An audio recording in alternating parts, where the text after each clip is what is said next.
Now here's a remix worth looking into. Hello, my baby. Hello, my honey. Hello, my ragtime gal. Suddenly you kissed my wife. Baby, my heart's on fire. Soundwave. Of all the Decepticons, this one is perhaps the one we remember most. Maybe it's the impassive faceplate with red visor eyes. Maybe it's the eerie vocoded voice. Whatever the reason, there's just something about the Decepticon communications specialist that resonates. Which is perhaps why they keep remaking the classic 80s figure, even though the alt mode is a boxy, out-of-date legacy media device. So behold the Leader Class Studio Series 86 movie remake in his bewindowed box. A box that is perhaps the only thing more boxy than his alt mode. See the artwork. See the bulleted list of features. See the figure and the cassette minions bundled inside. See Autobot City burning on the side panel. Enjoy the staged photos of both modes on the back, along with his dinky bio reading Soundwave sends his cassette troops on a spy mission. Get a close-up of his faceless face on the other side panel. Now let's get this review started by unboxing this boom box.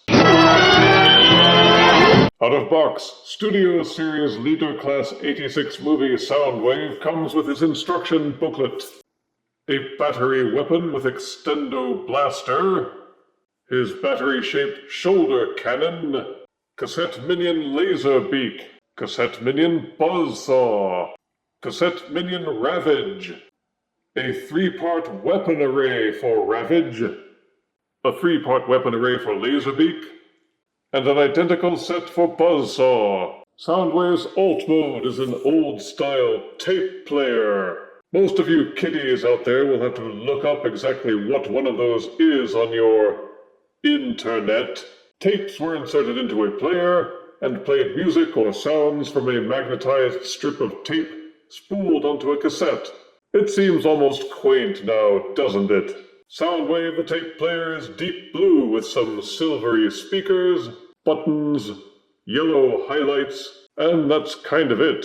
This isn't a car, or a plane, or a tank, or any kind of vehicle. He just plonks onto your desk or shelf, and it's supposed to fool passers-by into believing that it's some kind of actual media player. The speakers on front are labeled left and right, and down below are non-functioning buttons for play, pause, fast forward, rewind, and so forth. None of which actually do anything. The only button that works is the gray one up top, which opens a panel to eject the tapes. Old-timers know you would then flip the tape to side 2, or change to a new tape. In this case, it means you can insert one of the cassette minions for storage. As with War for Cybertron Soundwave, the cassettes are a really tight fit. You may have to flip and rotate them around in order to find the optimum angle for each one. You can reopen with the button at any time to swap them out. Overall, Soundwave has some decent heft, and he holds together better than his War for Cybertron counterpart. From the front, he presents a convincing facade as a tape player, and the see-through gappage near the cassette hatch has been greatly reduced. From the top, sides, and back, the illusion breaks somewhat. The robot arms are plainly visible, and there's this huge gap at the lower back. I predict third-party filler kits will eventually pop up for this empty space. There are 5mm ports, one up on the top, and 2 on his back.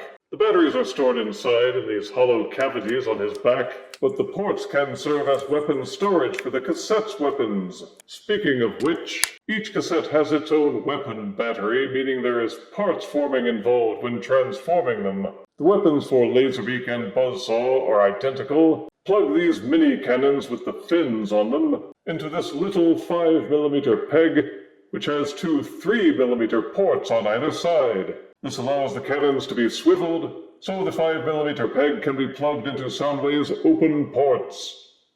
Whee! Ravage's weapon array has similar functionality.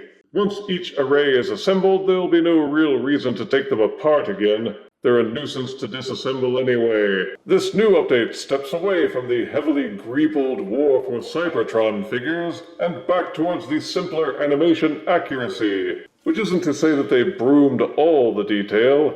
There's enough to keep it from looking flat and boring, without being too distracting. As for the cassettes themselves, their alt modes are just simple rectangular chips. There are no flip-out pegs like the Battlemaster versions had, but each one is a different color with Ravage all in black, Laserbeak in red, and Buzzsaw in yellow. Each one has its own level of detailing, but you can't do anything with them except stack them, or stuff them into Soundwave's hatch, or try to set up a domino run. You can plug the weapon batteries into Laserbeak or Buzzsaw, and they don't look any less pointless when the alt modes are armed. Sadly, you cannot do the same for Ravage. I could feel no soft plastic, but the lack of paint application on some of the plastics makes them look flat, despite the ridgy detailing. Any of the light gray plastic suffers from this. The edges look rounded and softer. The alt mode for Soundwave looks a little bigger, feels a little heavier, and pegs together a little better than the War for Cybertron Netflix version. It therefore qualifies as a step up, but individual buyers will need to decide if they want to give up the extra War for Cybertron style detailing in favor of slightly better heft.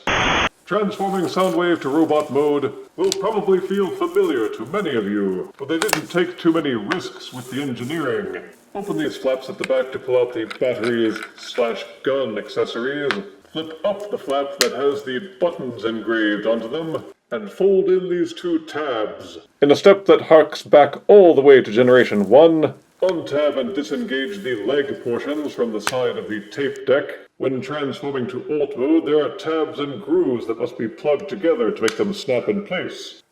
Untab and pull them loose, fold out the knees, going to the side, open up these panels, leverage out the robot feet, take this flap underneath the heel, fold it in, and while these are open, go up in here and push from behind to swivel out the knee cap, rotate the robot foot so it's pointing forward, then go back here and re-close this flap, and take this other little mini flap and close that as well. Oh yeah, and repeat for both sides. Swivel the arms up out of the way a bit, then give the waist a 180-degree twist so that the tape buttons are now behind him. Going back to the front, swivel each leg so the kneecaps are pointing forward, swivel the arms back down at the upper body, fold this hinge and tab it into the robot side.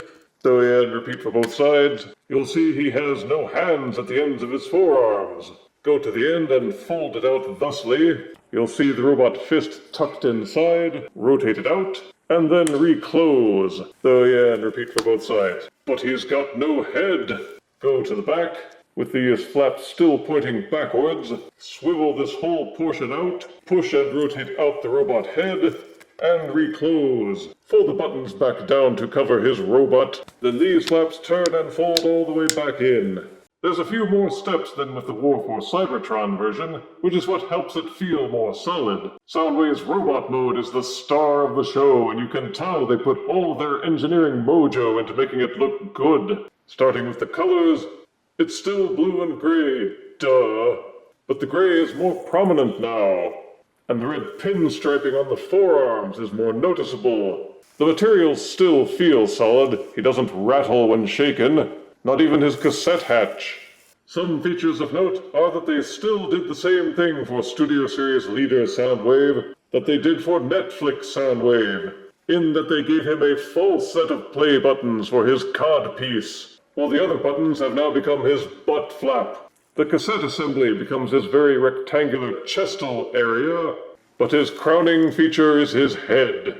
Vaguely resembling the Decepticon insignia, his crested brow has piercing red eyes with a lipless faceplate that just screams, "You don't want to mess with this." There is no noticeable hollowness in the robot mode. You can enjoy viewing him from every angle without having to shake your head in dismay. The hatch button still works, and you can still jam cassettes in for storage. For play features, there are some 5mm ports, though not nearly as many as the Netflix version had. They stripped that down for a cleaner, more tune-accurate profile. There's a port next to his right shoulder, and a port on either side of his back. They can be used for weapon storage, But what is Soundwave if he is not carrying his weapons? The missile launcher cannon mounts into the shoulder where it belongs, and you can extend the gun barrel from the other one to become his handheld blaster. The blaster is Fire Blast compatible and can be held in either hand. But Death, you say, it still doesn't look much bigger than a Voyager used to, or any more complicated.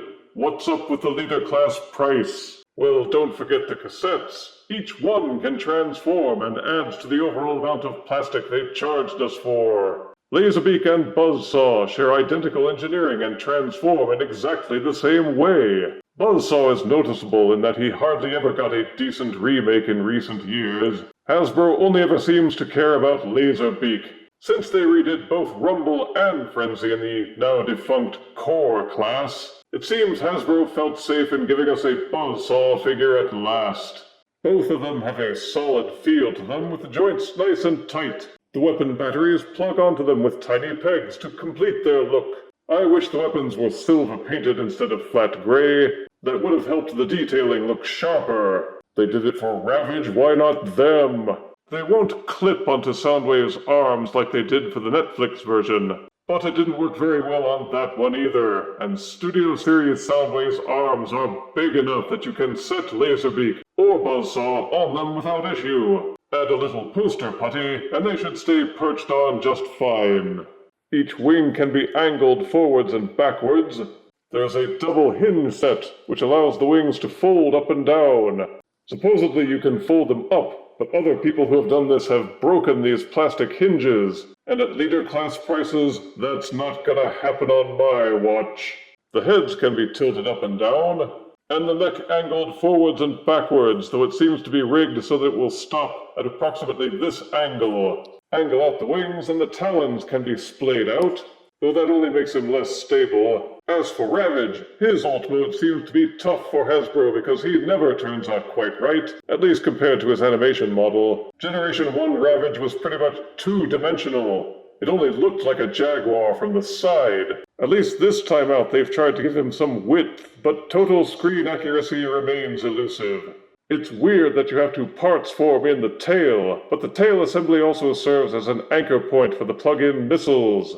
Silver painted. The tail can be raised and lowered. The missiles can be rotated. Each leg can be rotated slightly at mid-joint. The forelegs can be rotated backwards. There's a hinge at the back, which allows the hips to be angled up and down, and a ball socket joint near the shoulders.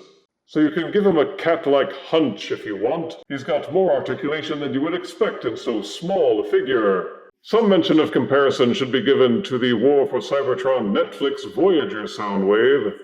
Direct comparison definitely shows that the War for Cybertron version has more detailing and deeper colors.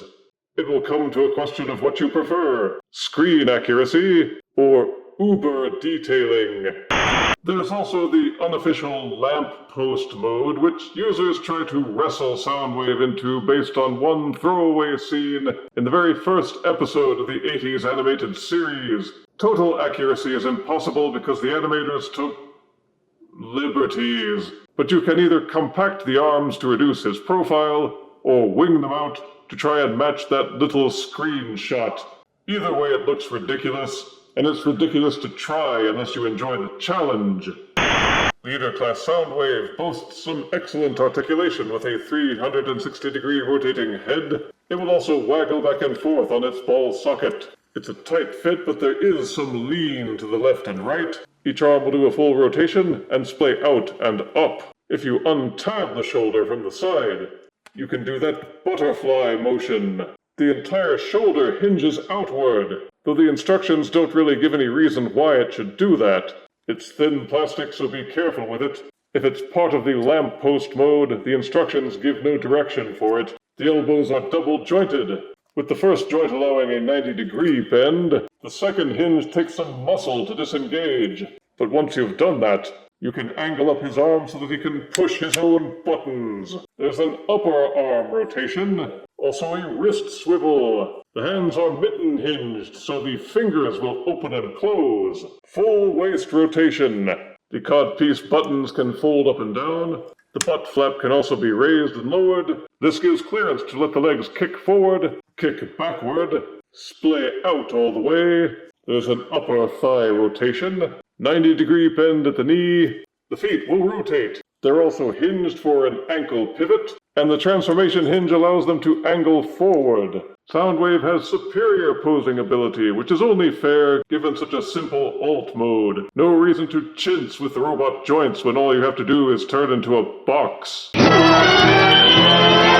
Without weapons or cassettes, Soundwave weighs in at 5.4 ounces and stands at 6.75 inches tall. Here he is next to War for Cybertron Netflix Soundwave, Studio Series 86 leader movie Megatron, and an actual cassette tape of Abbott and Costello's Who's on First routine. Buying Studio Series Leader 86 movie Soundwave may simply come down to the question of overcoming inertia. If you happen to have any of the many Soundwave figures that came out during the War for Cybertron line, there's an excellent chance that you're already satisfied, and you will feel no need to give up any time or money to get this remake. But collectors are an odd lot, always pursuing the dopamine rush of getting that next figure. Many collectors also reach a point where they feel they've gotten all the enjoyment they can get out of a particular figure, and experience the wanderlust of needing a newer replacement. Only you, the viewer, can decide where you fall within such a spectrum. As for Studio Series 86 movie Soundwave, if you don't have a Soundwave figure yet, then you should definitely look into making this one your first. It embodies everything that was awesome about Generation 1 Soundwave with the added bonus of better screen accuracy and modern articulation.